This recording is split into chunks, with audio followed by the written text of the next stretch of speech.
नमस्ते। आज हम एक ऐसे महायोद्धा की कहानी जानने जा रहे हैं जिसके सामने भीष्म, अर्जुन और कर्ण भी फीके पड़ गए थे। ये कहानी है उस व्यक्ति की जिसने युद्ध में लड़ने नहीं बल्कि अपना सिर दान करने के लिए जन्म लिया था। सोचिए, राजस्थान के एक छोटे से गांव खाटू में ऐसा कौन सा रहस्य छिपा है जहां लोग एक सिर की मूर्ति के आगे नतमस्तक हो जाते हैं। ये कहानी बर्बरीक की है, घटोत्कच के पुत्र की, वो वीर जिसे स्वयं श्री कृष्ण ने कलयुग का भगवान घोषित किया था। ये अंधविश्वास नहीं, ये महासत्यों का सबसे बड़ा पर्दाफाश है। ये वीडियो आपको आखिरी सेकंड तक जकड़ कर रखेगा। हम जानेंगे कि आखिर क्या था वो डर जिसने कृष्ण को उनका सिर मांगने पर मजबूर किया। बर्बरीक कोई साधारण योद्धा नहीं थे, वो भीम के पोते और घटोत्कच के पुत्र थे। लेकिन उनकी शक्ति का रहस्य उनकी मां अहिलावती और भगवान शिव के वरदान में छिपा था। उनके पास 3 अमोघ बाण थे और उनकी शक्ति इस प्रकार थी। पहला बाण पल भर में शत्रु सेना के हर एक सैनिक को निशानबद्ध कर सकता था। दूसरा बाण उन सभी निशानबद्ध सैनिकों का विध्वंस कर सकता था। तीसरा बाण विध्वंस के बाद तुरंत बर्बरीक के तरकश में लौट आता था, बिना किसी क्षति के। ये शक्ति इतनी प्रचंड थी कि तीनों लोक में कोई इसकी तुलना नहीं कर सकता था। यदि बर्बरीक ने इन बाणों का प्रयोग किया होता तो महाभारत का युद्ध एक ही दिन में समाप्त हो जाता, लेकिन दोनों सेनाएं समाप्त हो जाती। ये महाविनाश का बीज था जिसे कृष्ण को समय रहते नष्ट करना था। बर्बरीक युद्ध में भाग लेने के लिए नीले घोड़े पर सवार होकर कुरुक्षेत्र की ओर चले, लेकिन उनके रास्ते में माता अहिलावती से लिया गया एक भयानक वचन खड़ा था। बर्बरीक ने वचन लिया था, मैं सदा हारे हुए पक्ष यानी वीक साइड की ओर से युद्ध करूंगा। यह वचन केवल दया के लिए नहीं था, बल्कि इसमें युद्ध को अनंत काल तक खींचने की क्षमता थी। अगर कौरव हारते तो बर्बरीक तुरंत कौरवों की ओर हो जाते और उन्हें जिता देते। फिर जब पांडव हारते तो वो पांडवों की ओर हो जाते और उन्हें जिता देते। युद्ध कभी समाप्त नहीं होता और धर्म की स्थापना असंभव हो जाती। कृष्ण जानते थे कि धर्म और अधर्म की इस महायुद्ध में केवल इस वचन के कारण अधर्म की जीत हो सकती थी। बर्बरीक की शक्ति और निश्चय को जांचने के लिए श्री कृष्ण ने एक साधारण ब्राह्मण का वेश धारण किया। कृष्ण ने बर्बरीक से झूठ बोला कि वो युद्ध की शक्तियों को नहीं जानते हैं और उनकी वीरता पर संदेह किया। कृष्ण ने बर्बरीक से चुनौती दी, अगर तुम इतने शक्तिशाली हो तो सामने खड़े इस विशाल वृक्ष के सभी पत्तों को एक ही बाण से छेद कर दिखाओ। बर्बरीक ने मुस्कुराते हुए चुनौती स्वीकार की। उन्होंने आज्ञा दी और पहला बाण हवा में उड़ना शुरू कर दिया। बाण पत्ते पत्ते को छेदता गया, लेकिन कृष्ण ने छल किया। उन्होंने एक पत्ता चुपके से अपने चरणों के नीचे छुपा लिया। बाण तुरंत पत्तों को छेदकर कृष्ण के चरणों के पास आकर रुक गया। बर्बरीक ने कहा, कृपया चरण हटा ले, वरना मेरा बाण आपको घायल कर देगा। कृष्ण समझ गए कि यह शक्ति मनुष्य के नियंत्रण से बाहर है। अब समय था आखिरी और सबसे दर्दनाक फैसले का। कृष्ण ने तुरंत अपना ब्राह्मण वेश त्यागा और विराट स्वरूप में प्रकट हुए। कृष्ण ने कहा, हे वीर, मैं तुम्हारी शक्ति जानता हूं। तुम्हारा युद्ध में लड़ना धरती के लिए विनाश है। तुम्हारी वीरता को अमर करने के लिए मैं तुमसे तुम्हारा शीश मांगता हूं। बर्बरीक एक पल को भी नहीं हिचकिचाए। उन्होंने हंसते हुए अपना सिर दान कर दिया। इस बलिदान के बदले कृष्ण ने उन्हें 3 बड़े वरदान दिए, जिसमें सबसे बड़ा था, तुम कलयुग में मेरे ही नाम से श्याम के रूप में पूजे जाओगे और हारे हुए लोगों का सहारा बनोगे। यह बलिदान धर्म की स्थापना के लिए सबसे जरूरी था। बर्बरीक ने शीश दान कर दिया, लेकिन उनका सिर बिना शरीर के महाभारत का युद्ध कैसे देखा? सबसे बड़ा रहस्य, शीश दान करने से पहले बर्बरीक ने कृष्ण से कौन सी गुप्त इच्छा मांगी थी जिसके कारण आज भी खाटू श्याम कुंड का जल अलग ही शक्ति से भरा है। बर्बरीक ने हंसते हुए अपना शीश दान करने का निश्चय कर लिया था, लेकिन अंतिम क्षण में उन्होंने श्री कृष्ण से केवल एक इच्छा व्यक्त की। बर्बरीक ने कृष्ण से कहा, हे प्रभु, मेरा शीश बिना शरीर के है, लेकिन मेरी इच्छा है कि मैं इस महायुद्ध यानी महाभारत को शुरू से अंत तक देखना चाहता हूं, ताकि मैं धर्म और अधर्म के इस सबसे बड़े संघर्ष का साक्षी बन सकूं। कृष्ण बर्बरीक की इस अद्वितीय इच्छा से अत्यंत प्रसन्न हुए। उन्होंने तुरंत बर्बरीक को वरदान दिया। ये इच्छा केवल युद्ध देखने की नहीं थी, ये धर्म की स्थापना के लिए न्याय का साक्षी बनने की अंतिम इच्छा थी। कृष्ण ने बर्बरीक को वरदान दिया और युद्ध भूमि के पास एक ऊंची पहाड़ी पर उनके शीश को स्थापित किया। कृष्ण ने बर्बरीक के शीश को अमृत से स्नान कराया, यानी अमरत्व प्रदान किया, और उसे कुरुक्षेत्र की युद्ध भूमि के पास एक ऊंची पहाड़ी पर स्थापित कर दिया। सबसे बड़ा चमत्कार यह था कि बर्बरीक का शीश बिना शरीर के जीवित था और उसमें दिव्य दृष्टि थी। उसने पूरी महाभारत का युद्ध देखा। ये इतिहास का सबसे बड़ा रहस्य है कि कैसे एक कटा हुआ सिर चेतना में रहा और उसने न्याय की दृष्टि से पूरे युद्ध का अवलोकन किया। ये शीश केवल देख नहीं रहा था, ये हर योद्धा के कर्मों, पापों और पुण्यों का हिसाब लगा रहा था, जिसका परिणाम उसे युद्ध के अंत में बताना था। युद्ध समाप्त हुआ। पांडवों ने कौरवों पर विजय प्राप्त की, लेकिन उनमें अहंकार आ गया। पांडवों में बहस छिड़ गई कि जीत का श्रेय किसे मिलना चाहिए, अर्जुन को, भीम को या द्रोण को। तब श्री कृष्ण उन्हें बर्बरीक के शीश के पास ले गए। कृष्ण ने बर्बरीक से पूछा, हे वीर, तुमने पूरा युद्ध देखा है, बताओ इस जीत का श्रेय किसे जाता है। बर्बरीक ने शांत लेकिन अंतिम सत्य से भरा स्वर में कहा, महाराज, मैंने युद्ध में सिर्फ एक ही चीज देखी, हर ओर केवल आपका सुदर्शन चक्र चल रहा था। आपके चक्र ने सभी को मारा और माता काली रक्त पी रही थी। योद्धा तो केवल एक मोहरे थे। इस कठोर सत्य ने पांडवों का अहंकार तोड़ दिया और उन्हें वास्तविक धर्म का बोध कराया। युद्ध समाप्त होने के बाद कृष्ण ने उस पहाड़ी पर एक दिव्य कुंड प्रकट किया, जिसे आज श्याम कुंड कहा जाता है। कृष्ण ने बर्बरीक के शीश को सम्मानपूर्वक उसी कुंड में विसर्जित कर दिया। ये कुंड कोई साधारण जलाशय नहीं है। सबसे बड़ा रहस्य, आज तक कोई वैज्ञानिक ये नहीं जान पाया कि इस कुंड में जल कहां से आता है। ये कभी सूखता नहीं है और इसका जल हमेशा ठंडा और शुद्ध रहता है। पौराणिक मान्यताओं के अनुसार कृष्ण ने इस कुंड में कुछ बूंदें अमृत की मिलाई थी, जिससे इसका जल अलौकिक बन गया था। लोग मानते हैं कि इसका जल स्वयं पाताल लोक से आता है, जहां बर्बरीक की आत्मा वास करती है, और यही जल भक्तों के पाप धो देता है। सदियां बीत गईं, बर्बरीक का शीश शाम कुंड में गुप्त रहा। फिर आया कलयुग। राजस्थान के खाटू गांव में एक गाय रोजाना एक अज्ञात स्थान पर जाकर अपने थनों से दूध गिराती थी। गांव वालों ने जब उस जगह को खोदा तो वहां से बर्बरीक का वही दिव्य शीश यानी एक मूर्ति के रूप में प्रकट हुआ। राजा का आदेश। उसी रात को खाटू के तत्कालीन शासक राजा रूप सिंह चौहान को स्वयं श्याम बाबा ने स्वप्न में आदेश दिया, मेरा मंदिर बनाओ, अब मैं इस स्थान पर कलयुग का भगवान बनकर वास करूंगा। राजा ने तुरंत उस शीश को गर्भगृह में स्थापित कराया और इस तरह खाटू श्याम जी का जन्म हुआ। अब आप जान गए हैं कि खाटू श्याम जी कौन हैं, लेकिन सवाल है कि क्या उनकी मूर्ति सच में जीवित है? क्या वो रात को विश्राम करती है? और खाटू श्याम का नीला घोड़ा क्या है? सबसे बड़ा ट्विस्ट, भक्तों को इतना धन कहां से मिलता है कि वो करोड़ों का दान करते हैं? क्या ये काला जादू है? खाटू श्याम जी के मंदिर का सबसे बड़ा आज भी अनसुलझा रहस्य है, क्या मूर्ति में सच में चेतना है? स्थानीय पुजारी और सेवक दावा करते हैं कि श्याम बाबा की मूर्ति रात को विश्राम करती है। मंदिर में एक विशेष शयन आरती होती है। इस आरती के बाद बाबा को वस्त्र और शयन सामग्री अर्पित की जाती है। सबसे बड़ा सवाल, रात भर के लिए मंदिर को पूरी तरह से बंद क्यों किया जाता है? सेवक मानते हैं कि बाबा रात भर भक्तों से संवाद करते हैं, उनकी समस्याओं को सुनते हैं और विश्राम के बाद सुबह नई ऊर्जा के साथ प्रकट होते हैं। ये रहस्य भक्तों को सीधे श्याम बाबा से जोड़ता है। खाटू श्याम जी की एक और भविष्यवाणी जो आने वाले महायुद्ध का संकेत देती है। कहा जाता है कि जब कलयुग में अधर्म अपनी चरम सीमा पर पहुंच जाएगा, तब यही श्याम बाबा अपने नीले घोड़े अर्थात देवदत्त पर सवार होकर युद्ध के मैदान में उतरेंगे। ये युद्ध साधारण नहीं होगा, यह मानव इतिहास का सबसे बड़ा अंत होगा। कृष्ण ने बर्बरीक को कलयुग का भगवान घोषित करते हुए ये गुप्त वचन दिया था कि अंतिम विनाश को रोकने के लिए वे स्वयं प्रकट होंगे। ये विश्वास आने वाले खतरे की सबसे बड़ी चेतावनी है। खाटू श्याम धाम में निशान चढ़ाने की एक विशेष और अत्यंत शक्तिशाली परंपरा है।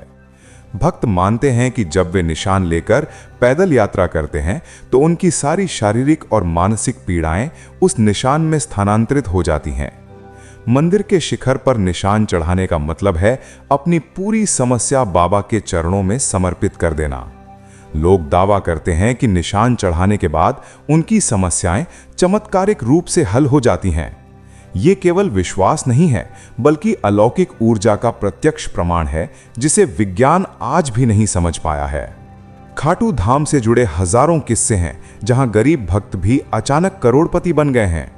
ये माना जाता है कि बाबा श्याम उन भक्तों को सीधा धन नहीं देते, बल्कि उनके व्यापार में ऐसी अदृश्य ऊर्जा भर देते हैं कि उनके काम चमत्कारिक रूप से चलने लगते हैं।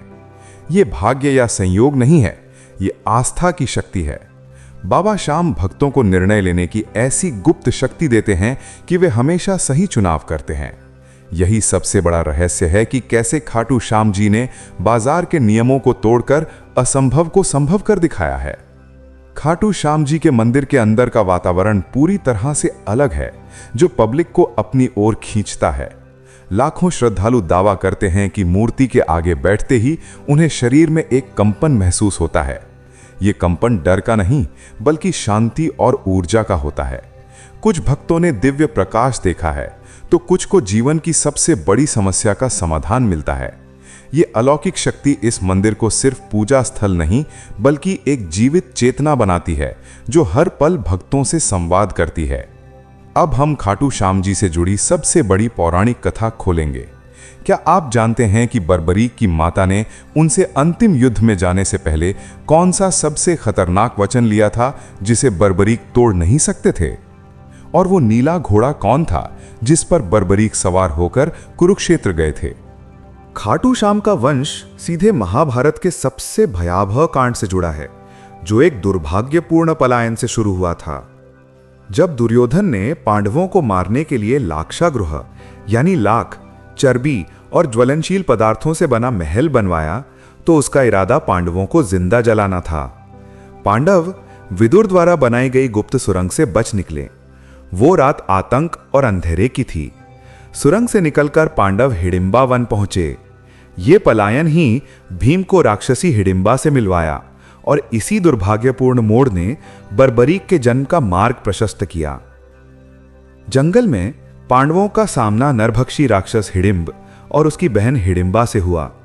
यह मिलन प्रेम से नहीं, बल्कि डर से शुरू हुआ था।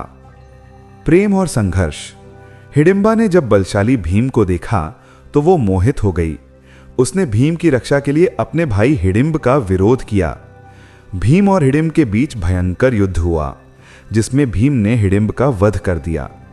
माता कुंती के हस्तक्षेप और एक कठोर शर्त के साथ भीम और हिडिंबा का विचित्र विवाह संपन्न हुआ।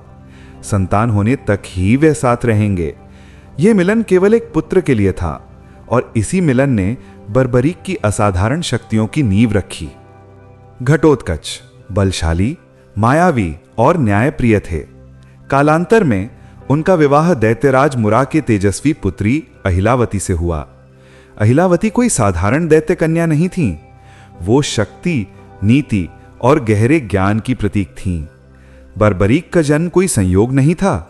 यह भीम की शक्ति यानी बल, हिडिंबा की माया यानी छल और अहिलावती की नीति यानी बुद्धि का त्रिगुण मिश्रण था। इसीलिए बर्बरीक इतने शक्तिशाली थे कि वो मनुष्य, राक्षस और देवता तीनों के गुणों से युक्त थे, जिससे उन्हें हराना असंभव था। बर्बरीक की सबसे बड़ी शक्ति उनकी सत्यनिष्ठा थी, जो उनकी माता अहिलावती के एक वचन से बंधी थी। यह वचन ही कृष्ण की सबसे बड़ी चुनौती था।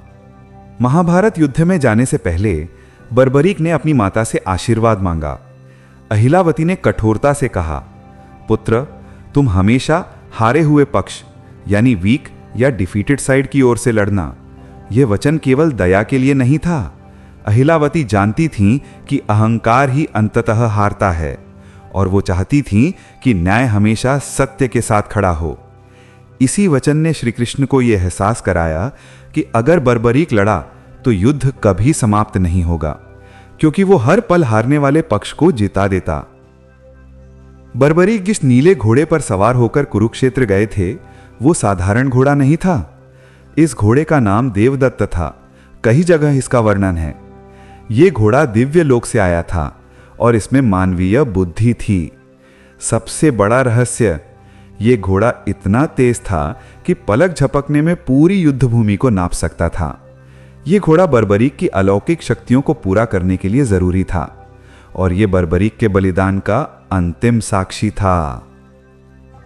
अब हम खाटू धाम के उन अंतिम और सबसे बड़े रहस्यों को खोलेंगे जो आपको कहीं नहीं मिलेंगे। क्या आप जानते हैं कि बर्बरीक को किस देवता ने श्याम नाम दिया था? और बर्बरीक के शीश के पास एक गुप्त शिलालेख मिला था जिसमें कौन सा अंतिम संदेश लिखा था? खाटू श्याम जी के भक्तों द्वारा निशान पर नीम के पत्ते चढ़ाने की एक विशेष और अनसुनी परंपरा है। नीम का पत्ता आमतौर पर कड़वा होता है, लेकिन यहाँ इसे पवित्र माना जाता है। पौराणिक कथा के अनुसार जब कृष्ण ने बर्बरीक का शीश लिया था तो बर्बरीक ने कृष्ण से एक अंतिम वरदान मांगा था, प्रभु मेरा सिर हमेशा उसी पेड़ के नीचे रहे जिसकी छांव में कोई ना आता हो। कृष्ण ने उन्हें नीम के पेड़ के नीचे विश्राम दिया था क्योंकि नीम के नीचे कोई नहीं बैठता था कड़वाहट के कारण। बर्बरीक में तब कृष्ण को वचन दिया था, आज से नीम का पत्ता मेरे दरबार में आने वाले हर हारे हुए व्यक्ति की कड़वाहट को दूर करेगा। इसीलिए नीम का पत्ता कड़वाहट को दूर करने और जीवन को शुद्ध करने का प्रतीक है। गौरी शंकर शिवलिंग पर रक्त की धार निकलने के बाद औरंगजेब की सेना डरी हुई थी।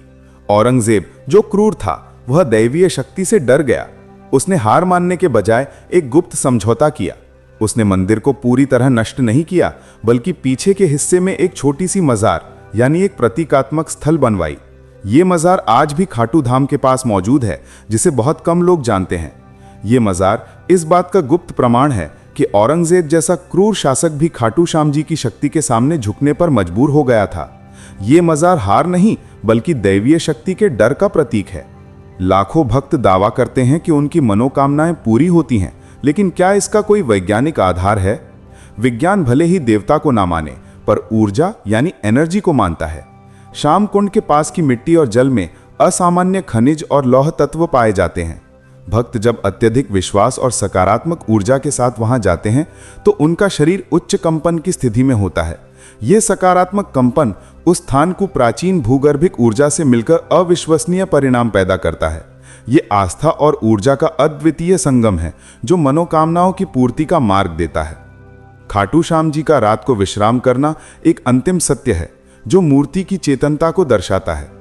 रात को जब पुजारी शयन आरती करते हैं तो वे केवल क्रिया नहीं करते, वे गहन ध्यान में होते हैं। पुजारी मानते हैं कि वे श्याम बाबा की चेतना से जुड़ते हैं और बाबा की इच्छा को सुनते हैं। ये विश्राम केवल श्याम बाबा का नहीं होता, बल्कि पुजारी की आत्मा का भी होता है। ये प्रक्रिया इस बात का प्रमाण है कि आस्था जब गहरी होती है तो मनुष्य और देवता के बीच सीधा संवाद संभव हो जाता है। भक्तों को अचानक धन मिलना और करोड़पति बन जाना एक चमत्कार है। खाटू श्याम की सीधा धन नहीं देते, वे व्यापार और कर्म में अविश्वसनीय सकारात्मक ऊर्जा भर देते हैं। जो भक्त श्याम बाबा में विश्वास रखता है उसके निर्णय अपने आप सही होने लगते हैं। ये अदृश्य शक्ति ही उनके भाग्य को तेजी से बदलती है। ये बाजार के नियम नहीं बल्कि आस्था की नियम है जो सबसे बड़ी दौलत देते हैं। अब हम खाटू श्याम जी से जुड़े सबसे बड़े पौराणिक सवाल खोलेंगे। क्या आप जानते हैं कि बर्बरीक को किस देवता ने श्याम नाम दिया था? और बर्बरीक के शीश के पास एक गुप्त शिलालेख मिला था जिसमें कौन सा अंतिम संदेश लिखा था? ये एक ऐसा रहस्य है जो महाभारत के मुख्य ग्रंथों में छिपा दिया गया था।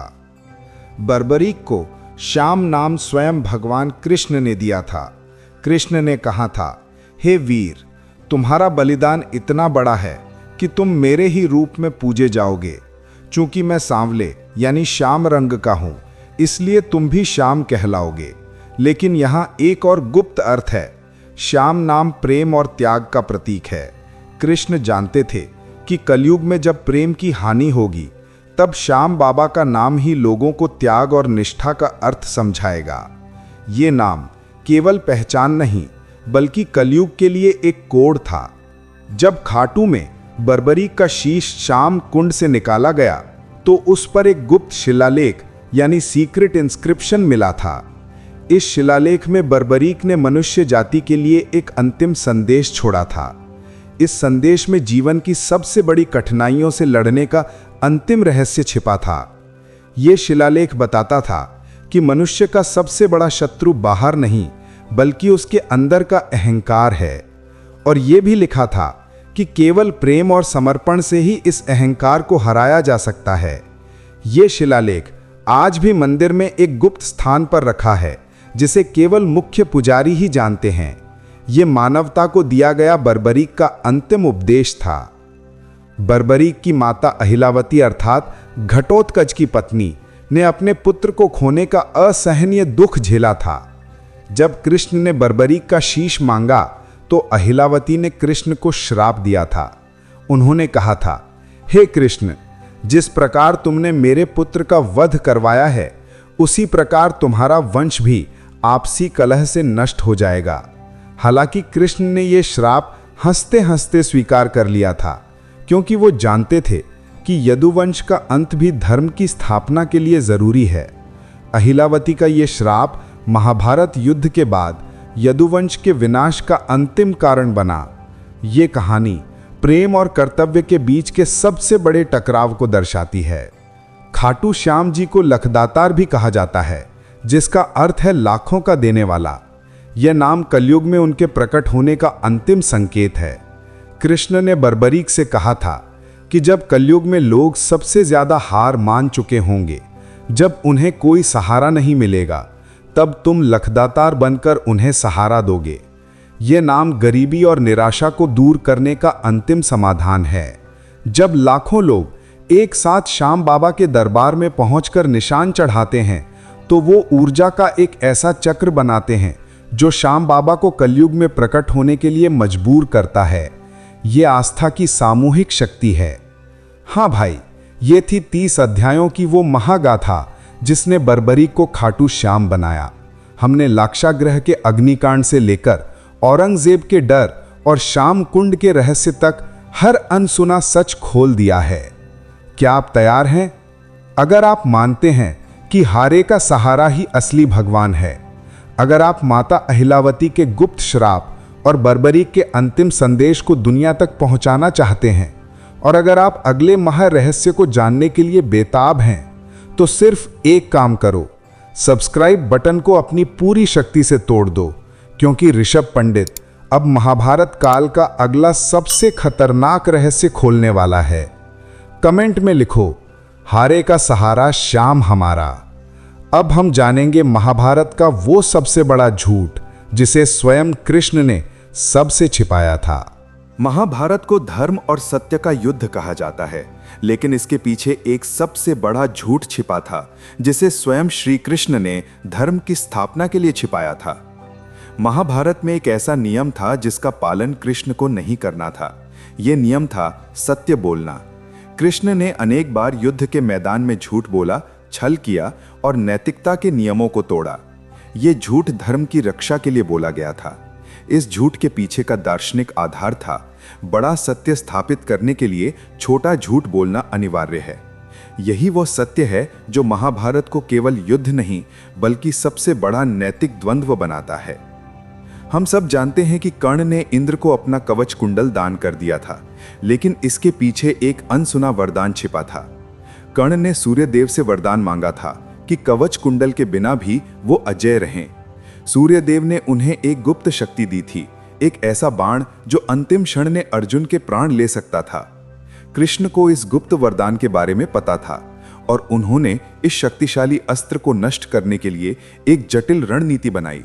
कर्ण का असली वध उसके कवच कुंडल के कारण नहीं बल्कि उस बाण की शक्ति के कारण हुआ था। भीष्म पितामह को इच्छा मृत्यु का वरदान प्राप्त था, लेकिन उन्होंने अंतिम क्षण में अपनी मृत्यु जानबूझकर क्यों चुनी? भीष्म जानते थे कि पांडवों की जीत ही धर्म की अंतिम जीत है, लेकिन वो यह भी जानते थे कि वो स्वयं युद्ध में एक बाधा हैं।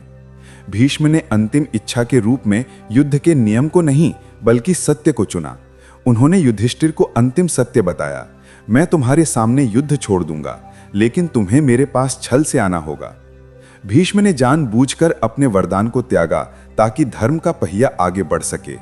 उनका वध वीरता नहीं बल्कि त्याग था। द्रोणाचार्य कौरवों के गुरु को हराना असंभव था क्योंकि वो शस्त्र नहीं छोड़ते थे। कृष्ण ने सबसे बड़ा नैतिक झूठ बोला। कृष्ण ने भीम से अश्वत्थामा का वध करवाया और युधिष्ठिर से कहलवाया। अश्वत्थामा मारा गया। युधिष्ठिर ने आवाज को धीमा करके कहा, नर नहीं कुंजर। लेकिन उस समय शंखनाद इतना तेज था कि द्रोणाचार्य केवल अश्वत्थामा मारा गया ही सुन पाए। द्रोणाचार्य ने अपने शस्त्र त्याग दिए, यह मानते हुए कि उनका पुत्र मर गया है। यह झूठ धर्म के लिए बोला गया था और सबसे कठोर नियम था। सत्यवादी युधिष्ठिर को भी झूठ बोलना पड़ा। हम सभी जानते हैं कि संजय को दिव्य दृष्टि मिली थी, जिससे वो धृतराष्ट्र को युद्ध का हाल सुनाते थे। लेकिन सबसे बड़ा रहस्य यह है कि संजय ने युद्ध में सबसे भयानक चीज क्या देखी। संजय ने युद्ध में शस्त्रों को नहीं देखा, उन्होंने केवल भय, पीड़ा और कृष्ण के विराट रूप को देखा।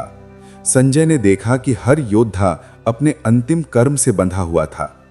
कृष्ण ने धर्म और अधर्म के बीच की रेखा को अकेले खींचा था। संजय का वर्णन केवल कथा नहीं, वो मनुष्य की आत्मा की चीख थी।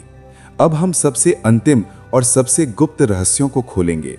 यदुवंश का विनाश क्या केवल गांधारी का श्राप था? और कृष्ण का देह त्याग क्या वह एक साधारण दुर्घटना थी? अंतिम निष्कर्ष क्या है? गीता का सार कलयुग के लिए क्या है? गांधारी के श्राप के बाद यदुवंश का विनाश हुआ, लेकिन यह केवल श्राप नहीं, बल्कि स्वयं कृष्ण का चुना हुआ अंत था।